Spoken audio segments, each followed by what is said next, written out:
ஒரு பூச்சி நினைச்சா இந்த உலகத்துல இருக்கிற எல்லா மனுஷங்களையும் அதனால சாப்பிட்டு முடிக்க முடியும். உங்களால நம்ப முடியுதா?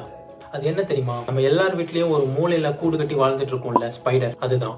இந்த உலகத்துல மொத்தமா 45,000 நோன் ஸ்பீஷியஸ் ஆஃப் ஸ்பைடர் இருக்கு. லேண்ட்ல நீங்க எந்த இடத்துல இருந்தாலுமே உங்களை சுத்தி கண்டிப்பா 10 ஃபீட்ல ஒரு ஸ்பைடர் இருக்கும்.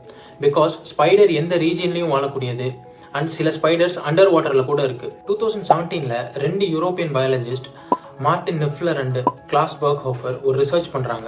அது என்ன ரிசர்ச்னா, இந்த உலகத்துல இருக்கிற மொத்த ஸ்பைடர்ஸும் கம்பைண்டா ஒரு வருஷத்துல எவ்வளவு ப்ரே கன்சியூம் பண்ணுது அப்படிங்கிறது தான். ஸ்பைடர்ஸ் ஒரு வருஷத்துக்கு மொத்தம் 800 million metric tons of food consume பண்ணுது. இது 365 டேஸ்க்கு பார்த்தோம்னா ஒரு நாளைக்கு approximately 2 million metric tons of food spiders consume பண்ணிட்டு இருக்கு. நம்ம உலகத்துல இருக்கிற எல்லா அடல்ட் ஹியூமன்ஸோட டோட்டல் பயோமாஸை பார்த்தோம்னா வெறும் 300 to 350 மில்லியன் மெட்ரிக் டன்ஸ் தான் வருது. ஸ்பைடர்ஸ் ஆல்ரெடி மொத்த ஹியூமன் பாப்புலேஷனோட பயோமாஸை விட அதிகமான ஃபுட்டை தான் கன்சியூம் பண்ணிட்டு இருக்கு.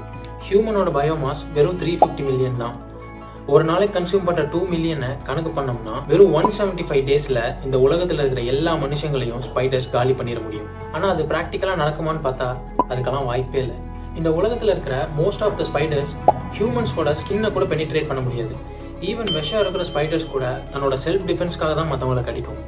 என்னதான் அது தியரிட்டிக்கலா மட்டும்தான் பாசிபிளா இருந்தாலும், வாட் இஃப் ஸ்பைடர் நம்மளை ஃபுட்டா கன்சிடர் பண்ணா?